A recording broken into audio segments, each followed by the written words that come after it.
प्यारे साथियों, आज हम लेंगे वर्ण परिचय। संस्कृत व्याकरण का एक भाग है वर्ण परिचय, जो क्लास 6 से लेकर भले 10th हो, 12th हो या कॉम्पिटिशन एग्जाम हो, किसी में भी वर्ण परिचय जो है वो आता है। 2 अंक का 3 अंक का अलग अलग पाठ, अलग अलग प्रश्न आएंगे इसके, जिसका हम परिचय करेंगे। वर्ण परिचय क्या है? वर्ण सबसे पहले हम देखते हैं वर्ण क्या है। वर्ण ऐसे तौर में देखा जाए तो संस्कृत परिभाषा जो होती है वर्ण की, न सीयते ना सयते वा इति अक्षरम। न सीयते ना सयते, न सीयते ना सयते वा इति अक्षरम।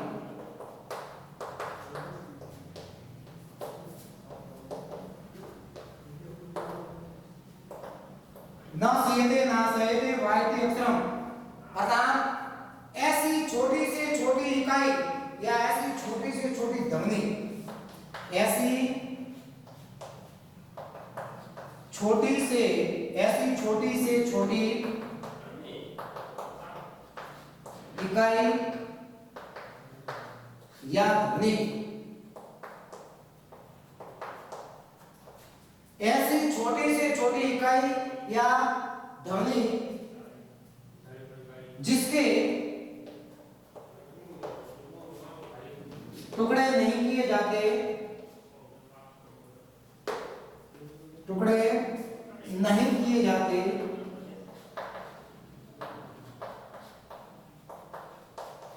उसे वर्ण कहा जाता है।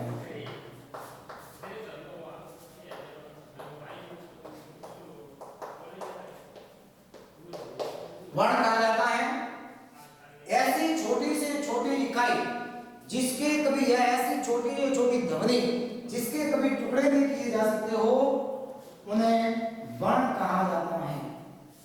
जैसे कलन, कलन, गलन, इनके कभी टुकड़े नहीं किए जा सकते। कलन, कलन, गलन। न सीयते ना सयते वा इति अक्षरम, ऐसे अक्षर जिन अक्षरों के जो क्षय नहीं होते और नष्ट नहीं होते हो, अर्थात जिनके टुकड़े नहीं किए जाते हो, उन्हें वर्ण कहा जाता है। इस प्रकार देखा जाए तो जो वर्ण है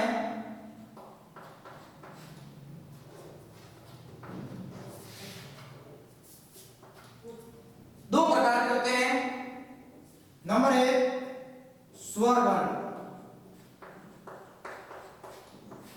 और दूसरा जो होता है व्यंजन वर्ण। एक होता है स्वर वर्ण और दूसरा होता है व्यंजन वर्ण। स्वर वर्ण क्या है?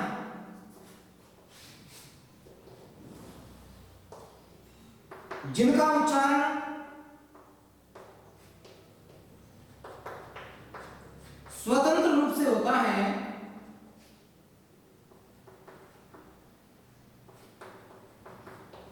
स्वतंत्र रूप से होता है,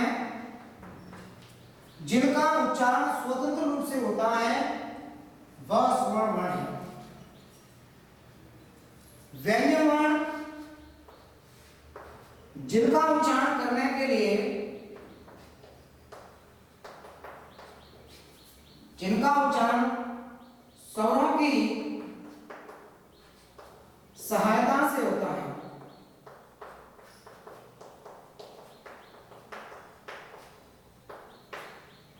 वह है व्यंजन वर्ण। वे वर्ण जो स्वतंत्र रूप से, जिनका उच्चारण, जिनको बोलने के लिए स्वतंत्र रूप से किसी का सहारा नहीं लिया जाता, जो स्वतंत्र रूप से निकलते हैं, वे स्वर वर्ण कहलाते हैं। और व्यंजन वर्ण जिनका उच्चारण करने के लिए स्वरों की सहायता ली जाती है, स्वरों की सहायता के बिना जिनका उच्चारण होता भी नहीं है, वे व्यंजन वर्ण कहलाते हैं।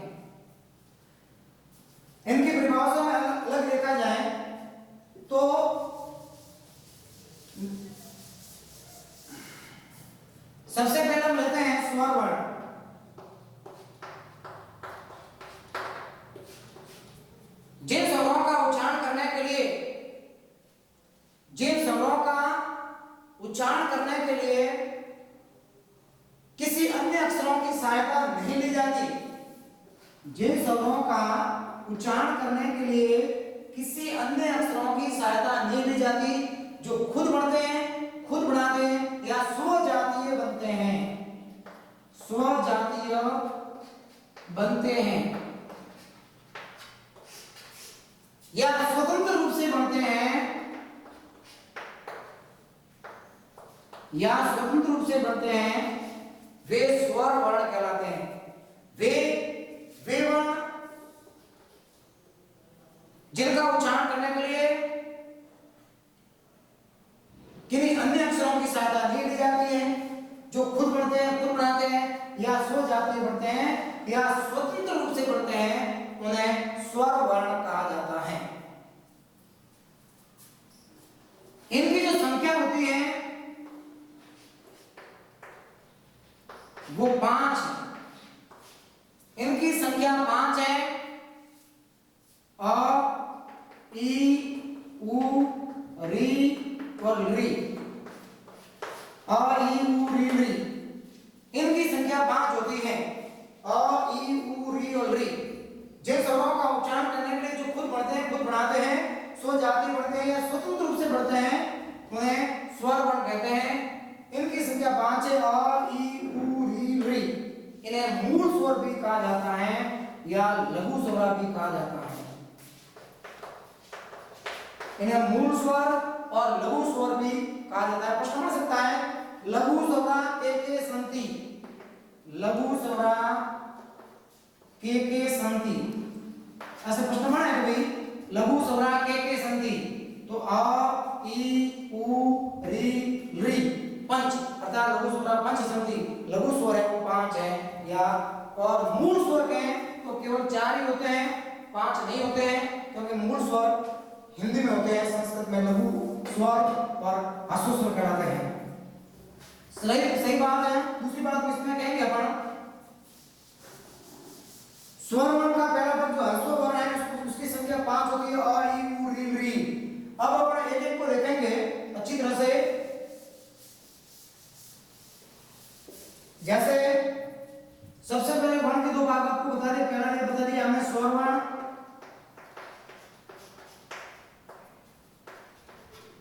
स्वर वर्ण जो का उच्चारण मात्रा काल के आधार पर, ऐसे स्वर वर्णों की जो संख्या होती है वो 13 है। स्वर वर्णों की संख्या है वो 13 है। उच्चारण एवं मात्रा काल के अनुसार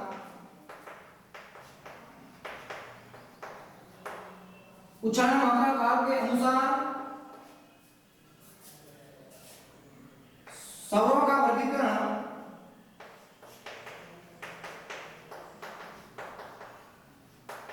स्वरों का वर्गीकरण तीन प्रकार से होता है।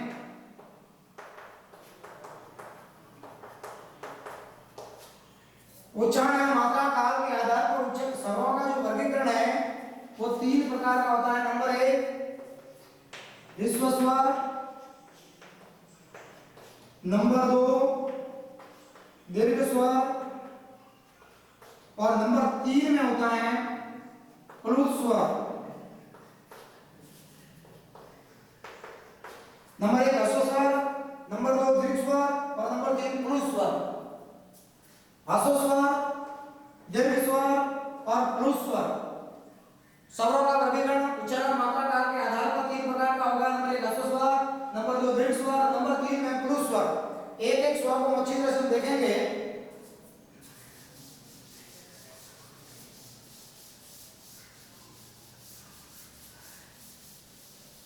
सबसे पहले हम ले रहे हैं ह्रस्व स्वर, ह्रस्व स्वर भी कह सकते हैं इसको।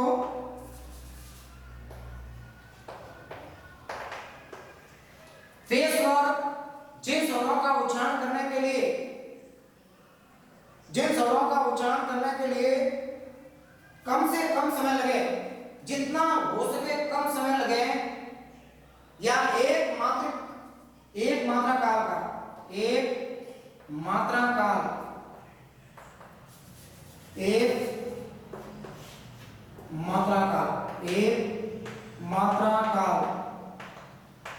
का समय लगे। एक मात्रा काल का समय लगे वे ह्रस्व स्वर कहलाते हैं। जिन स्वरों में केवल एक मात्रा काल का या कम से कम समय लगे या एक मात्रा काल का समय लगता है वे ह्रस्व स्वर कहलाते हैं। इनकी जो संख्या है, इनकी संख्या 5 होती है। अ, ई, उ, री और री। अ, ई, उ, री और री। इनकी संख्या 5 है। अ, ई, उ, री और री। इन्हें लघु स्वर और मूल स्वर भी कहा जाता है। इन्हें लघु स्वर और इन्हें मूल स्वर भी कहा जाता है।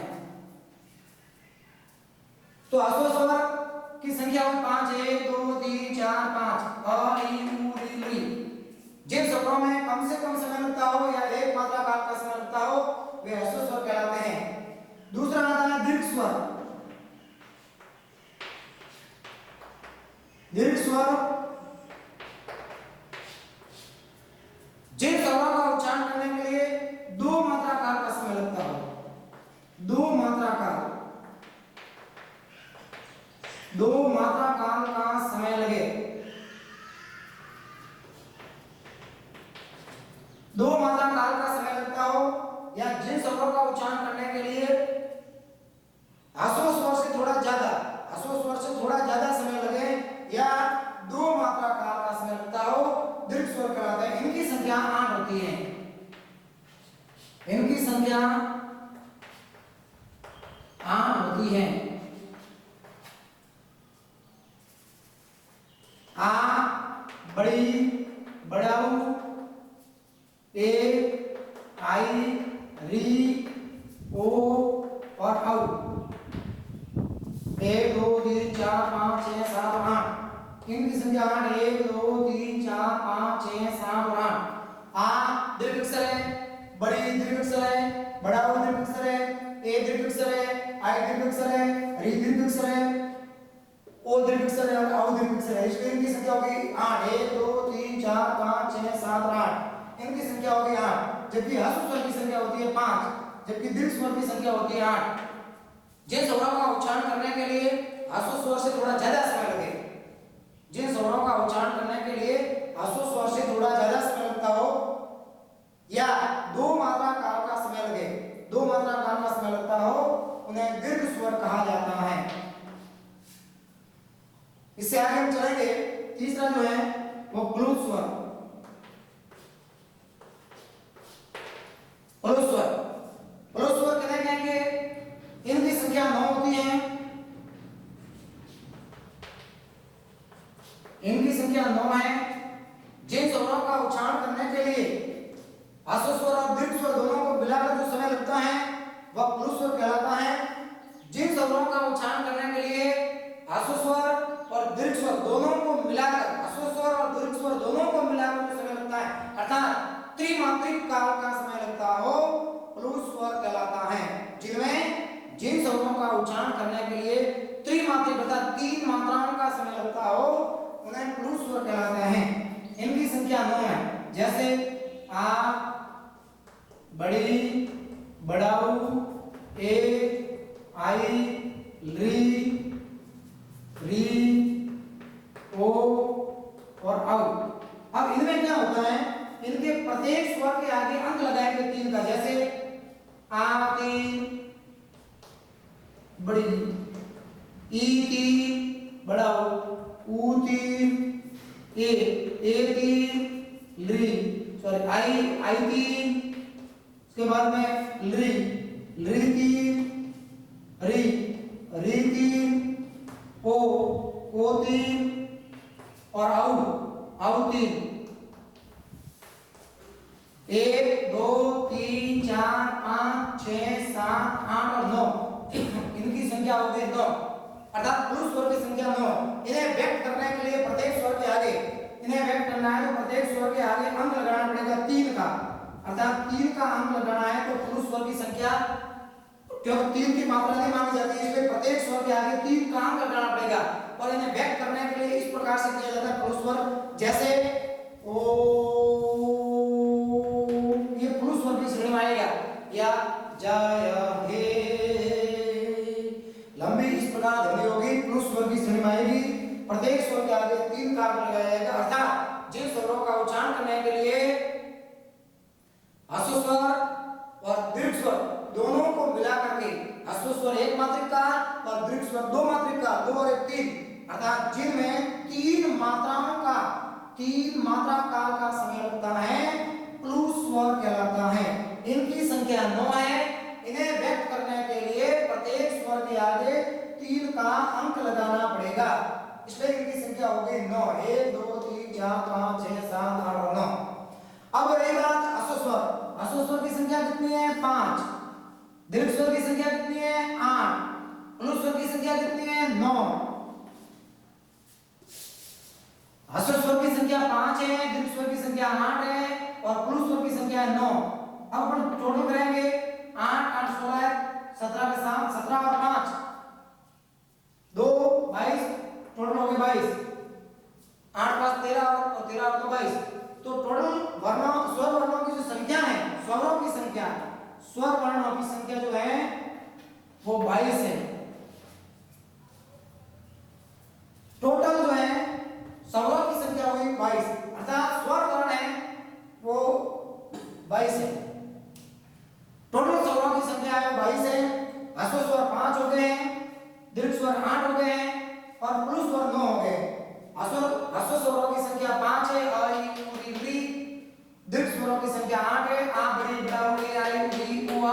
और प्लूस स्वरों की संख्या 9 है, आ बड़ी बड़ा ए आई री ओ रौ। और इन्हें व्यक्त करने के लिए प्रत्येक स्वर के आगे तीन का अंक लगाना पड़ेगा, इसलिए ह्रस्व स्वरों की संख्या हुई 5, दीर्घ स्वरों की संख्या हुई 8 और प्लूस स्वरों की संख्या हुई 9। 8 9 और 5 टोटल हो गए 22, इसलिए स्वरों की संख्या होगी 22। ये तो स्वरों का वर्गीकरण है। ये तो स्वरों का वर्गीकरण हुआ जो हमने स्वरों का वर्गीकरण पढ़ा है। अब आएंगे व्यंजनों की ओर।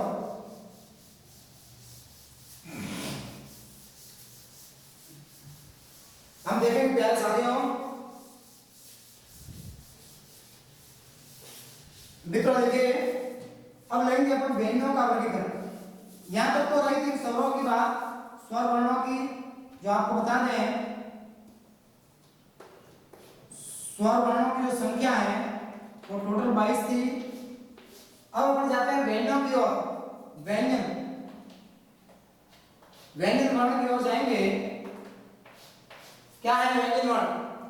जिन व्यंजनों का उच्चारण करने के लिए स्वरों की सहायता ली जाती है,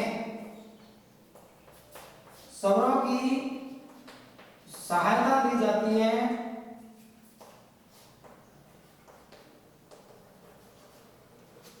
जिन स्वरों का उच्चारण, जिन व्यंजनों का उच्चारण करने के लिए स्वरों की सहायता ली जाती है, स्वरों की सहायता के बिना जिनका उच्चारण नहीं किया जाता है वह व्यंजन वर्ण कहलाता है।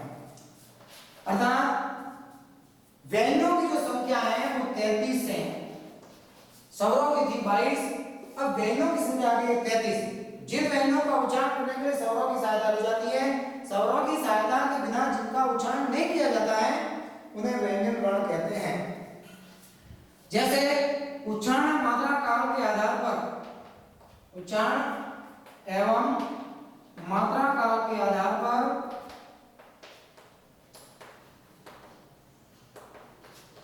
उच्चारण मात्रा काल के आधार पर व्यंजनों का वर्गीकरण जो है, व्यंजनों का वर्गीकरण, व्यंजनों का जो वर्गीकरण है वो 3 प्रकार का होता है।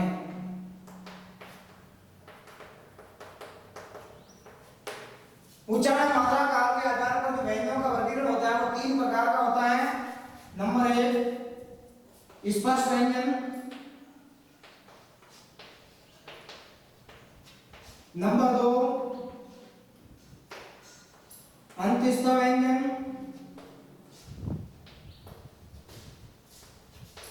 नंबर 3 ऊष्मा व्यंजन। इस प्रकार व्यंजनों के 3 तीन भाग हो गए। नंबर एक स्पर्श व्यंजन, दूसरा अंतस्थ व्यंजन और तीसरा जो है वह ऊष्म व्यंजन है। ये व्यंजनों के तीन भाग है। नंबर एक स्पर्श व्यंजन, नंबर दो अंतस्थ व्यंजन और नंबर तीन में वह ऊष्म व्यंजन है। स्पर्श व्यंजन देखेंगे, सबसे पहले अपन लेंगे स्पर्श व्यंजन की ओर जाएंगे। क्या है स्पर्श व्यंजन?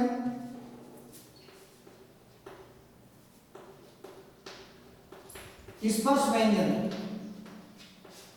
इसकी जो परिभाषा है, जिन व्यंजनों का उच्चारण करने के लिए मुख के किसी न किसी भाग से, जिन व्यंजनों का उच्चारण करने के लिए मुख के किसी न किसी भाग से जिनका उच्चारण किया जाए, जिन व्यंजनों का उच्चारण करने के लिए मुख के किसी न किसी भाग से जिनका उच्चारण किया जाए, स्पर्श व्यंजन कहलाते हैं। मुख के किसी न किसी भाग से जिनका उच्चारण किया जाता है उन्हें स्पर्श व्यंजन कहते हैं। इनकी संख्या जो होती है वो 25 है। इनकी संख्या है 25।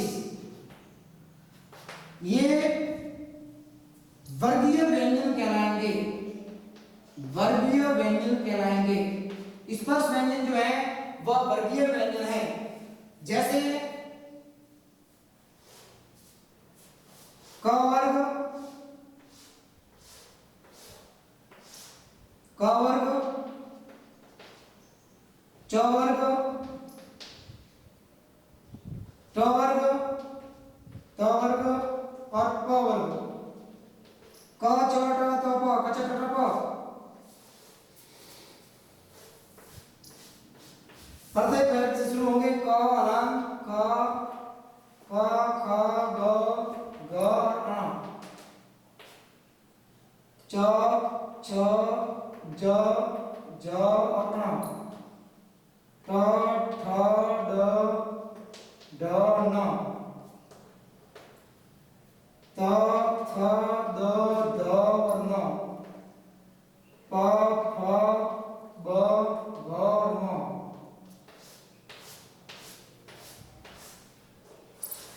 प्रत्येक व्यंजन क से लेकर अंतिम म है। इन्हें सूत्र के माध्यम से भी हम व्यक्त कर सकते हैं। जैसे मान लो कादयो मावसान, कादयो मावसान, कादयो मावसान अर्थात क से म तक कादयो मावसान एक सूत्र है। इस सूत्र के माध्यम से भी इसको व्यक्त कर सकते हैं। कादयो का क और मावसान का म अर्थात क से लेकर जो म तक जो व्यंजन है वह वर्गीय व्यंजन है, उन्हें स्पर्श व्यंजन कहा जाता है। कादयो मावसान सूत्र से भी संबोधित कर सकते हैं हम। कादयो मावसान, कादयो मावसान बोले तो क से म, ये क है प्रथम वर्गीय अक्षर और अंतिम वर्गीय म है। जो क से म के बीच में जितने भी व्यंजन है वो कादयो मावसान है। और कादयो मावसान का अर्थ है क से म तक, क से म पर्यंत जो व्यंजन है, क से म तक वे सभी स्पर्श व्यंजन है, वे वर्गीय व्यंजन कहलाते हैं। इनकी संख्या 25 है।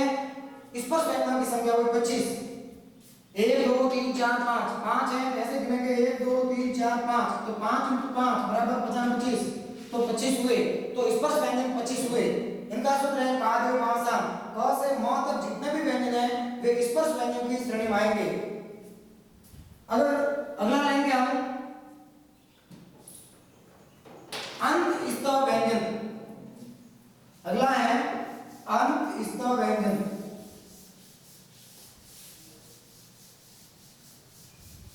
जो अवर्गीय व्यंजन कहलाएंगे। अंतस्थ व्यंजन, अवर्गीय व्यंजन। पहले जो स्पर्श व्यंजन हमने पढ़ा है वो वर्गीय व्यंजन है जो 25 है, लेकिन जो अभी है अवर्गीय व्यंजन है। अवर्गीय व्यंजन कहलाएंगे। अवर्गीय व्यंजन है अंतस्थ व्यंजन, अवर्गीय व्यंजन है। पहले वाले जो थे वो वर्गीय व्यंजन है